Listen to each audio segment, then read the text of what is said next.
Hello friends, কী অবস্থা সবার? আশা করি সবাই ভালো আছেন। আপনাদের দোয়া নিয়ে আমিও ভালো আছি। আরও একবার এই সুন্দর সন্ধ্যায় আমার এই পথের পেছালিতে সবাইকে স্বাগতম জানাই। আমি মূলত ক্লাস শেষ করে এখন বাসার দিকে ফিরছি।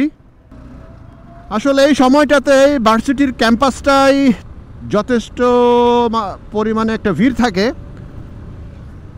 শুধুমাত্র যে স্টুডেন্টদের ভিড় সেরকম না, এখানে অনেকেই এই ময়মনসিংহ শহরের মধ্যে যেহেতু এই কৃষি ভার্সিটি এলাকার পরিবেশটা একটু কোলাহল মুক্ত, একটু নীরব, একটু নিরিবিলি, সে কারণেই আসলে অনেক মানুষ এখানে ঘুরতে আসে, বেড়াতে আসে পরিবার পরিজন নিয়ে, ছেলে মেয়েদেরকে নিয়ে। আচ্ছা, যা হোক, এটা আমার আজকের আলোচনার বিষয় না। যে উদ্দেশ্যে আজকের এই ক্যামেরাটা অন করলাম এবং পথের পেছালিতে আসলাম, সেটা হলো যে যারা নতুন মানে যারা নতুন বাইকার, যেহেতু শীতকাল চলে আসছে প্রায়, আর অনেকেই বিভিন্ন জায়গায় ট্যুরের প্রস্তুতি নিচ্ছেন, বিশেষ করে যারা জীবনে প্রথম কোনো লং ট্যুরে যাবেন পরিকল্পনা করছেন তাদের জন্য। আচ্ছা, যেটা বলছিলাম যে নতুন বাইকার ভাই বোনদের জন্যে, যারা চিন্তা করছেন যে আপনারা প্রথম কোথাও এই শীতকালীন ট্যুরে যাবেন, লং ট্যুরে যাবেন বা শর্ট ট্যুরে যেখানেই যান, তাদের জন্যে আমার পক্ষ থেকে, তাদের জন্যে আমার বাস্তব অভিজ্ঞতা সম্বলিত সামান্য জ্ঞান আমি শেয়ার করতে চাচ্ছি। হয়তো ভালো লাগতেও পারে, কারোর উপকারে আসতেও পারে। যেটা বলতে চাচ্ছি যে আমরা জানি যে এই শীতের সময়গুলোতে খুব অল্প সময়ের মধ্যে অন্ধকার নেমে আসে। সর্বোচ্চ 5:30, 5:15 থেকে 5:30টার মধ্যে সূর্য যখন ডুবে যায়, আর ডুবে যাওয়ার সাথে সাথেই অন্ধকার নেমে আসে। নর্মালি জুন জুলাই মাস বা গরমকালগুলোতে সূর্য ডুবে গেলেও অনেকক্ষণ পর্যন্ত এই সূর্যের আলো বোঝা যায় বা দিনটা একটু আলোকিত থাকে। কিন্তু এই শীতকালটাতে যেহেতু কুয়াশা থাকে বা এই বিভিন্ন ধুলায় আচ্ছাদিত থাকে, আর এই কারণে সূর্য ডুবে যাওয়ার সাথে সাথেই একবারে মানে কি বলবো, সূর্য ডুবে যাওয়ার সাথে সাথেই অন্ধকার হয়ে যায়। অন্ধকার নেমে আসাটা আসলে খারাপ না বা দোষের কিছু না, কিন্তু এই শীতকালে যখন অন্ধকার হয়, এইটা একটু চিন্তার বিষয়। কারণ অন্যান্য সময়ের মতো বা গরমকালের মতো এই অন্ধকারটা না, কারণ এখানে কুয়াশা থাকে, তারপরে দেখার একটা বিষয় আশয় থাকে, যে কারণে শীতকালে অন্ধকার রাতটা কিন্তু কিছুটা হলেও অন্যান্য সময়ের থেকে একটু আলাদা, একটু বিপজ্জনক। কারণ আপনি না পারবেন হেলমেটের ভাইজর উঠাইতে, এবং না পারবেন হেলমেটের ভাইজর নামানো অবস্থায় রাইড করতে, কারণ কুয়াশা সেটাকে বাধাগ্রস্ত করবে। আর এই সময়টাতে যখন সূর্য ডুবে ভাব, বা যখন সূর্য ডুবে যায়, যখন অন্ধকার নেমে আসে ভাব, এই পৃথিবীতে যখন একটা কি আলো আধারে একটা ভাব থাকে,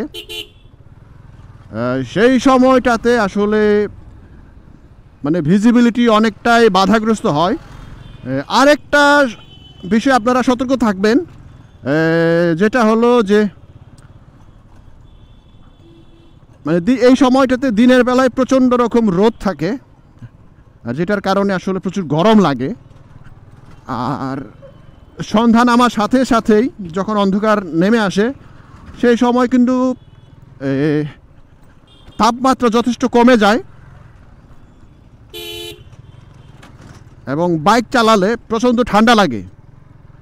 আপনি যদি যথেষ্ট প্রস্তুতি নিয়ে গরম জামা না নিয়ে বের হন, তাহলে কিন্তু আপনাকে এই শীতের সাথে যুদ্ধ করতে হবে বা শীতের মোকাবেলা করতে হবে। আর অতিমাত্রায় যদি আপনি শীতার্ত হন,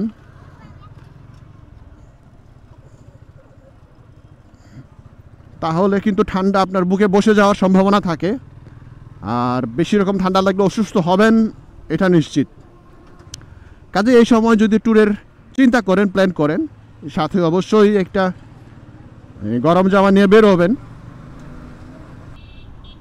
আরেকটা বিষয় আপনারা সতর্ক থাকতে পারেন, সেটা হলো যে যদি গ্রামাঞ্চলের দিকে ট্যুর করার প্ল্যান থাকে তাহলে মনে রাখবেন এই সময় অনেক ধরনের পোকা মাকড়, মানে কি বলবো, বাতাসে প্রচুর উড়ে।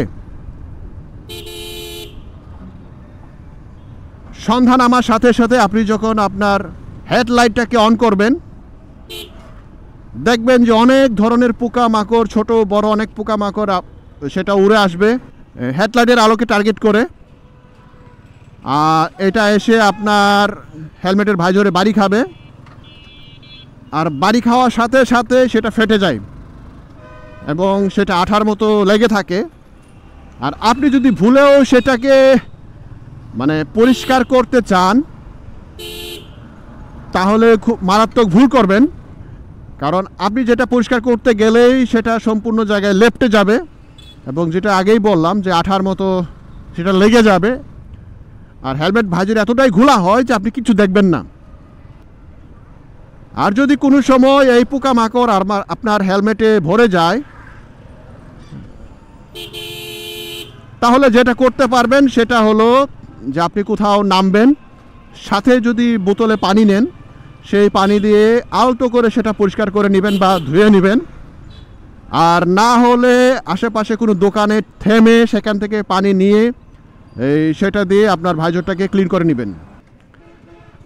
আর এই যে 3-4 ধরনের সমস্যার কথা বললাম, এটা এড়ানোর একটাই মাত্র উপায়, সেটা হলো যে আপনি এমনভাবে প্ল্যান করবেন যাতে এই দিনের আলো থাকতে থাকতে আপনি আপনার গন্তব্যে পৌঁছাতে পারেন।